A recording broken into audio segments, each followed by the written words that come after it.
South ఇండియాలోని అతి తక్కువ ధరలకి రత్నాలనందించే ఏకైక సంస్థ 6JVR. Harihara Veeramallu cinema mania మొత్తం ప్రపంచాన్ని, తెలుగు ప్రేక్షక ప్రపంచాన్ని ఊపేస్తుంది ఈ సినిమా ఫస్ట్ డే కలెక్షన్స్. ఎందుకంటే పదే పదే హరిహర వీరమల్లు సినిమా పైన జరిగినటువంటి ప్రధానమైన ప్రచారం ఏంటంటే టికెట్లు అమ్ముడు పోవడం లేదు, బయర్లు రావడం లేదు, లేదా డిస్ట్రిబ్యూటర్లు ఇంట్రెస్ట్ చూపించడం, ఇదే ప్రచారం జరిగింది. కానీ మొదటి రోజు రికార్డు స్థాయిలో వసూళ్ళకి వెళ్ళేటువంటి అవకాశాలు కనిపిస్తున్నాయి. ఇప్పటివరకు జరిగినటువంటి సేల్స్ ప్రకారం చూస్తే కనుక ఓవరాల్గా ఓవర్సీస్తో కలుపుకుని జరుగుతున్నటువంటి మార్కెట్ ట్రేడ్లో ఆల్మోస్ట్ మొదటి రోజు బుకింగ్స్ అన్నీ కూడా కంప్లీట్ అయినట్టుగా ట్రేడ్ వర్గాలు చెప్తున్నాయి. ఇక తెలుగు రాష్ట్రాల పరిస్థితి చూస్తే ఒక తెలంగాణలో ముఖ్యంగా హైదరాబాద్లోనే పెద్ద ఎత్తున బుకింగ్స్ జరిగినట్టుగా సమాచారం వస్తుంది. మొత్తం మీద ఫస్ట్ డే కలెక్షన్స్ విషయంలో తొలి రోజే తెలుగు రాష్ట్రాలు ప్లస్ పొరుగున ఉన్నటువంటి తెలుగు వర్షన్ సినిమాకి సంబంధించినటువంటి బుకింగ్స్ దాదాపు 25 కోట్ల రూపాయల వరకు రికార్డ్ అయ్యేటువంటి అవకాశం ఉందని చెప్పని చెప్తున్నారు. ఇంకా ఫైనల్ ఫిగర్స్ రావాల్సి ఉంటుంది. ఎందుకంటే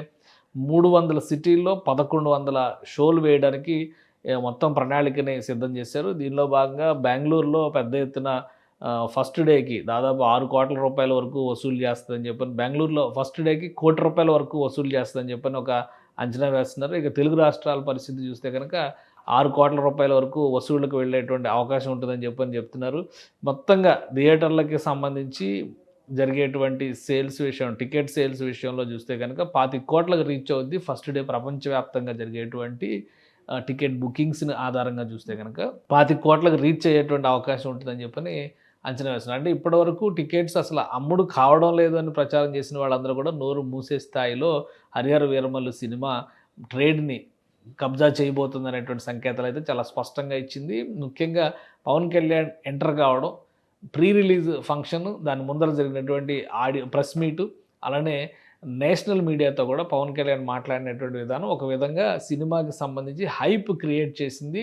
5 భాషల్లో పాన్ ఇండియా మూవీగా వస్తుంది. పవన్ కళ్యాణ్ సినిమాలే కాకుండా రాజకీయంగా చాలా బిజీగా ఉన్నారు. ఆయన పదవుల విషయంలో కూడా డిప్యూటీ సీఎం హోదాలో ఆంధ్రప్రదేశ్కి సర్వీసెస్ ఇస్తున్నారు. సో ఇంత బిజీ షెడ్యూల్లో కూడా ఒక సినిమాని రిలీజ్ చేయడం బహుశా భారతదేశ చరిత్రలో ఇదే మొదటిసారి అవుతుంది. అంతకు ముందర చేసినటువంటి సినిమాలు అంటే ముఖ్యమంత్రి స్థాయిలో ఉన్నటువంటి సందర్భంలో ఎన్టీ రామారావు గారు యాక్ట్ చేసినటువంటి సినిమాలు కూడా వచ్చినాయి. కానీ ఒక మాస్ హీరోగా ఇమేజ్ ఉన్నటువంటి పవన్ కళ్యాణ్ డిప్యూటీ సీఎం హోదాలో ఉండి సినిమా షూటింగ్ కంప్లీట్ చేసి రిలీజ్ చేయడం అనేది మాత్రం ఖచ్చితంగా ఒక రికార్డ్ అనే చెప్పాలి. అటు జనసేన పార్టీతో పాటు కూటమి నేతలందరూ కూడా పవన్ కళ్యాణ్ సినిమాకి మద్దతుని ప్రకటిస్తున్నారు. వైసీపీ నేతలు సినిమాని డ్యామేజ్ చేసేటువంటి ప్రయత్నాలు చేస్తున్నారు. చాలా క్లియర్గా వైసీపీలో ఉన్నటువంటి కొంతమంది కీలకమైన వ్యక్తులే తెర వెనుక ఉండి బాయ్కాట్ క్యాంపెయిన్ నిర్వహిస్తున్నారు అనేటువంటి విమర్శలు కూడా ఉన్నాయి. కానీ వీటన్నిటినీ పటాపంచలు చేస్తూ పెద్ద ఎత్తున తొలి రోజు టికెట్ బుకింగ్స్ జరగడం అనేది ఒక ఆశావహమైనటువంటి అంశం. ఇంకా కొన్ని గంటలు మిగిలి ఉంది. ఈ గంటల్లో లెక్కలు ఏ విధంగా మారుతాయి, ఈక్వేషన్స్ ఏ విధంగా మారుతాయి అనేది చూడాల్సి ఉంటుంది. ముఖ్యంగా ఓవర్సీస్లో ఫస్ట్ రిలీజ్ అవుతుంది. 2 తెలుగు రాష్ట్రాల్లో ప్రీమియర్ షోస్కి పర్మిషన్ ఇచ్చారు. అంటే 23వ తేదీ రాత్రి 9 గంటలకే ఈ సినిమాకి సంబంధించినటువంటి ప్రీమియర్ షో వేయడానికి అవకాశం ఉంది. ప్రీమియర్ షో టికెట్స్ రేట్లు కూడా 600 రూపాయలకి ఫిక్స్ చేసింది.